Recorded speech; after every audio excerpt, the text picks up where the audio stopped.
सेहत सही है तो सब सही है और ऐसा सभी का मानना है, लेकिन बात तो सच है। तो आपको स्वस्थ बनाने के लिए हम लेकर आए हैं अपना खास प्रोग्राम जियो हेल्दी। स्वागत है आपका सेहत से जुड़े हमारे इस खास प्रोग्राम में। मिल्क टीथ यानी दूध के दांत। हमारे देश में मिल्क टीथ को लेकर लोगों में जागरूकता की बेहद कमी है।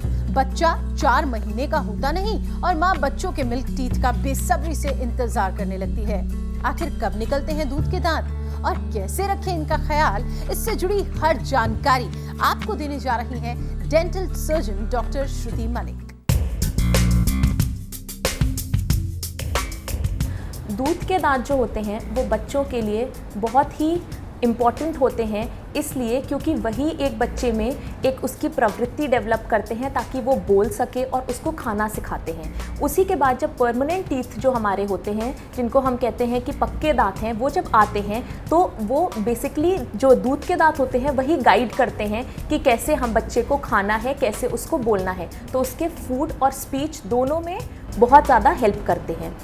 जहाँ तक कि दूध के दांत होते हैं वो उसके लिए कई पेरेंट्स बहुत परेशान रहते हैं कि मेरे बच्चों के दूध के दांत कब आएंगे, कब गिरेंगे। तो सबसे पहला दांत जो होता है दूध का वो 6 से 7 महीने में निकलता है और उसके बाद ये प्रक्रिया जो है ये 10 से 12 साल तक चलती रहती है। इसी बीच में आपके दांत, दूध के दांत गिरते भी हैं और पक्के दांत भी साथ में इरप्शन भी उनका चलता रहता है। दूध के दांत के लिए सबसे बड़ी इम्पॉर्टेंट चीज़ ये है कि हर पेरेंट को ये ध्यान रखना चाहिए कि अपने बच्चे को कैसे हमें क्या क्या चीज़ें फॉलो करनी है सो दैट वो उनमें कीड़े ना लगे और बच्चे को जिसकी वजह से कि दर्द हो सकता है, ब्लैकनेस आने लगती है। पहली चीज़ कि हर समय आपको मीठी चीज़ें जो स्वीटन डाइट होती हैं, शुगरी डाइट होती हैं, उसको अवॉइड करना चाहिए, क्योंकि उससे होता है कि जो कीड़े लगते हैं हमारे मुंह में, जो दांत होते हैं उसमें एसिड्स जनरेट होता है मुंह के बैक्टीरिया से। वो बैक्टीरियाज जब एसिड जनरेट करते हैं तो हमारे दांत में जो कैल्शियम और फॉस्फेट आयंस होते हैं, उस जो कि इनामल जो हमारे दांत जिससे बना होता है उसका लॉस करते हैं, उसका डीमिनरलाइजेशन करते हैं, जिसकी वजह से कि हमारे दांतों में कीड़े लगने के चांसेस होते हैं। दूसरा रीज़न ये हो सकता है कि हमें हमेशा कभी भी बच्चों को, जो छोटे जैसे ब्रेस्ट फीडिंग मदर्स हैं, हमेशा अपने बच्चों के गम्स को वाइट कॉटन से फीड करने के बाद साफ़ करना चाहिए। तीसरी चीज़ हमें ये ध्यान रखनी चाहिए कि कभी भी बच्चे को हमें दूध की बॉटल या कोई भी जूस बॉटल में रख के कभी भी नहीं सुलाना चाहिए, क्योंकि हमारा जो मुंह का सलाइवा होता है वो एक फ्लशिंग एक्शन करता है मुंह में, वो पूरे मुंह को क्लीन करता है और फ्लश करता है। तो हमें हमेशा ये ध्यान रखना चाहिए कि जब भी बच्चा सो रहा है ड्यूरिंग द स्लीप साइकिल, हमेशा जो हमारा सलाइवा का फ्लशिंग रेट है वो डिक्रीज हो जाता है as compare to day time.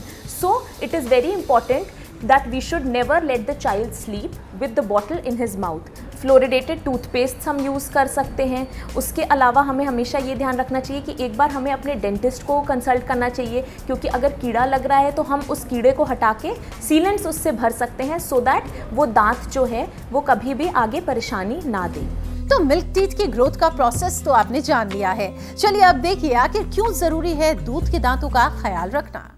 मैं ये मानती हूँ कि हमारे दांत जो हैं वो डायमंड हैं और हमें अपने दांतों की रक्षा करना बहुत ज़रूरी है। इसलिए कुछ चीज़ों का ध्यान हमें पूर्ण रूप से रखना चाहिए। सबसे पहले कि हमें अपने कंजम्पशन किन चीज़ों का करना चाहिए, जो चीज़ें जिनमें कैल्शियम और विटामिन्स बहुत ज़्यादा हैं, जैसे कि हमारी हरी सब्जियां, ब्रोकली, सीरियल्स। दूसरी चीज़ें हमें 3 से 4 महीने में अपने ब्रशेस जो होते हैं उसको डिस्कार्ड करके नए ब्रश यूज़ करना चाहिए, क्योंकि जो हमारे ब्रश के जो ब्रिसल्स होते हैं वो हो जाते हैं उतने इफ़ेक्टिव भी नहीं रहते हैं ताकि हमारे दांत अच्छी तरीके से साफ़ हो सके। हमें अपने दांतों को फ्लॉस करना चाहिए, ब्रश प्रॉपरली करना चाहिए और माउथ वॉशेस को रेगुलरली यूज़ करना चाहिए। इन उपायों को जरूर अपनाएं, क्योंकि मिल्क टीथ के ख्याल रखने की आदत अगर आप बच्चों को सिखाएंगे तो हेल्दी ब्रशिंग की आदत बच्चों में हमेशा बनी रहेगी। तो फिलहाल मुझे दीजिए इजाजत। आपको हमेशा फिट रखने के लिए हम आते रहेंगे लेकर अपना खास प्रोग्राम जियो हेल्दी।